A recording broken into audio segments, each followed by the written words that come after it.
Self-care is a journey. It's like a complex cup of tea, and it's just as complex as you are. We're going to dive deep into the world of self-care. And we're not just going to talk about bubble baths and candles, even though I enjoy them and they smell good. We're going to go below the surface and get to some more extensive self-care for you. So grab your cup of tea, grab your journal, grab your pen, and let's take some notes. Let's do it. First off, let's talk about the surface level of self-care.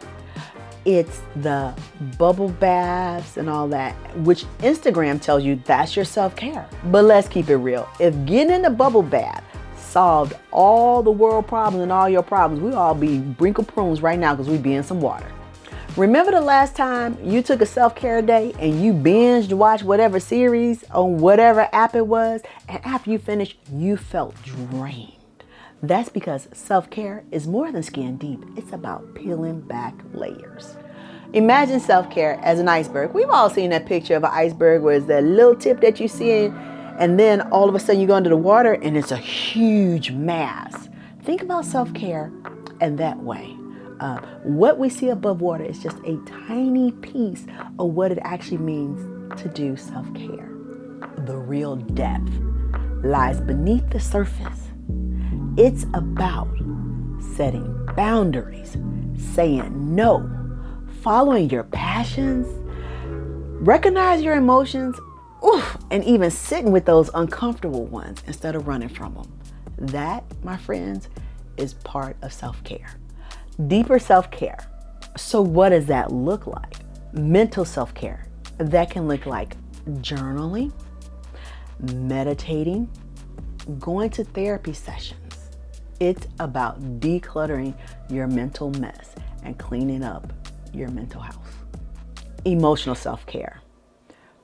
Recognizing that you have feelings and then getting in touch with those feelings, processing those feelings, and then allowing yourself to have them and experience them as they come.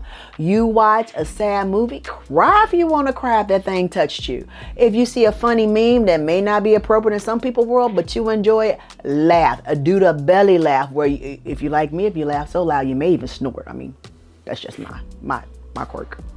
Physical self-care is beyond the exercise. It's about eating nutritional food that fuels your body and give you energy. It's about listening to your body. If you need to rest, rest. Okay? It's about just taking time to yourself if that's what you need. And if the time you need, you may need that Jamocha almond fudge ice cream. Eat it. Just figuring out what your physical needs are and taking care of them and honoring them. Also, let's think about our spiritual self-care. That looks like connecting to a higher power bigger than yourself. I'm going to tell you this though. It's about finding your peace in the chaos. As a person that's been in the trenches of both healthcare and leadership, taking self-care is the foundation level to increasing your performance and enhancing how your output into this world. Think of it as fine-tuning an instrument. Okay, so another thing about myself, y'all. You know when you first get that violin in Suzuki, the beginning, and you're and the thing just is not doing what the concert violinist does because it needs to be fine-tuned. The craft needs to be honed. So think about it that way. You are taking care of yourself is fine-tuning so that you can perform at the optimal level that you can perform at. Practical tips. Take small, achievable goals. And as the high performers that we are, I know that we want to do these big, audacious, hairy goals. I'm going to start something here. Actually, for me, I'm going to leap a tall building to sing a bound in my heels. But let's start small.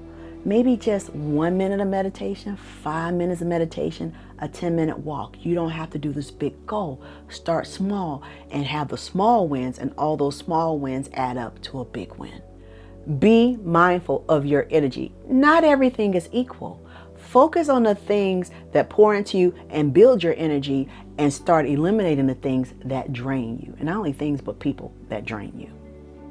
Continuous learning. Be a lifelong learner. Take on a growth mindset. explore, read, bring in new things.